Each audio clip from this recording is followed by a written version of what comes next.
Depression, a word that weighs heavy, a condition that can make even the brightest day feel dark and the warmest heart feel cold. It is not just sadness. It's not just a mood. It is a war fought inside the mind, silently, daily, relentlessly. But no matter how deep that darkness feels, there is hope, there is light. And it begins not with perfection or pressure, but with understanding. To overcome depression, you do not need to become someone else. You need to come back to yourself.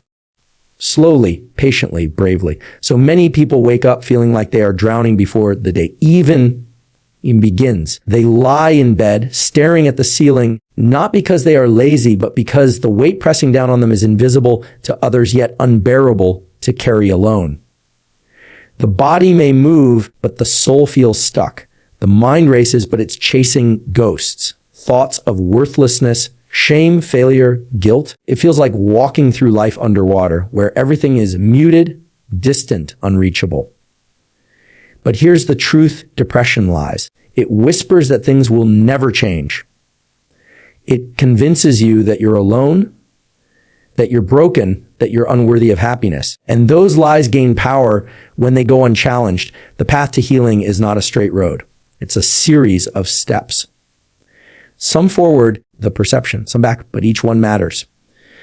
Overcoming depression does not mean erasing pain, the perception. It means learning to live alongside it without letting it define you.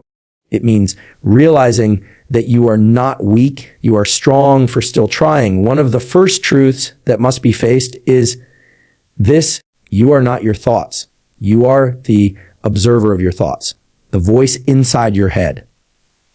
The one that tells you that you'll never be enough, that life is pointless, that voice is not the truth. It is a glitch in the system, a distortion that can be rewired.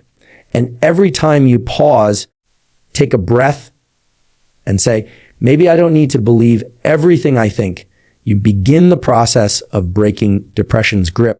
It is not about quick fixes or magic formulas.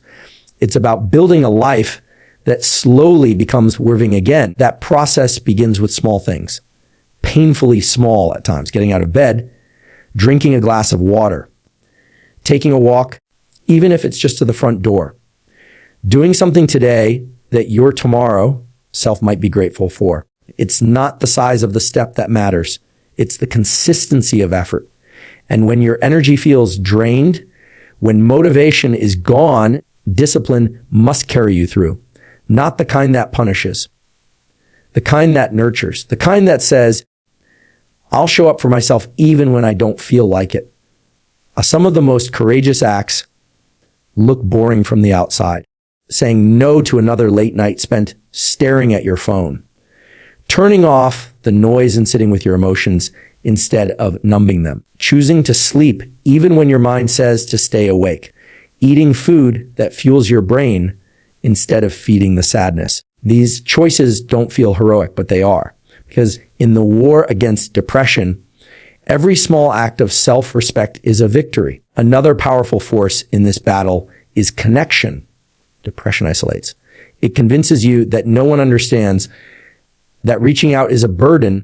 But the truth is, people don't need you to be perfect. They need you to be real.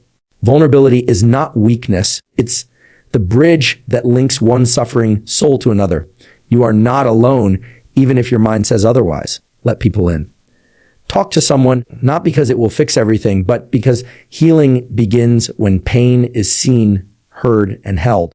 And then there's the story you tell yourself, the narrative running through your mind. Maybe it says that you're a failure, a level below the perception, that you've wasted time, that you're too far gone. But what if that story isn't true?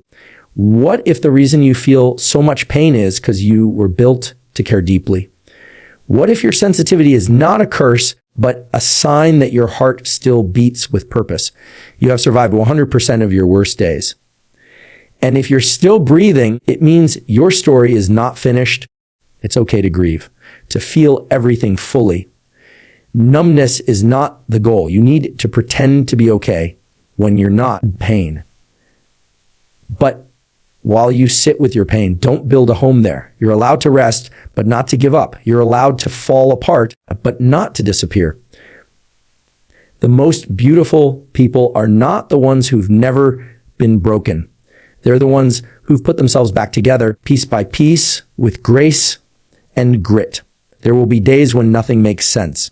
Days when your past feels like a prison and the future feels like a fog. On those days, don't look too far ahead. Just focus on the next breath, the next hour, the next step. Progress is not measured by how happy you feel. It's measured by your willingness to keep going. And while you walk this path, the perception, learn to speak to yourself the way you would to someone you love.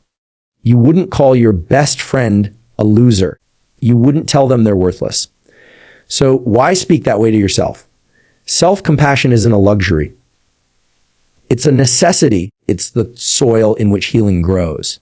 Start treating yourself not as the enemy, but as the wounded ally you are. And the one who's been through more than anyone knows and is still standing.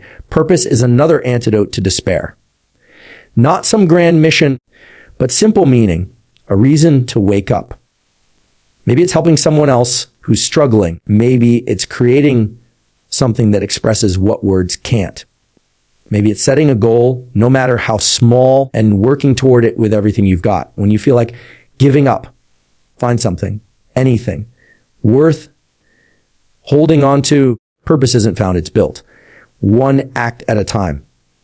Also remember this, you are not broken, you are becoming. Depression may feel like destruction, but often it's the burning down of what no longer serves you, so something new can rise in its place. Pain has a way of cracking us open, but those cracks can become the very places where light enters. Let that pain shape you, not shatter you. There is no shame in asking for help. In fact, there is great strength in admitting you don't have to do it alone. Whether it's a friend, a mentor, a guide, a support group, reach out. Depression loses power when it is spoken aloud.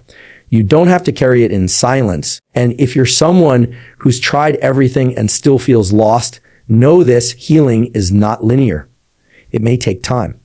It may take many tries, but don't mistake delay for defeat. Every setback is not the end. It's a setup for the next rise.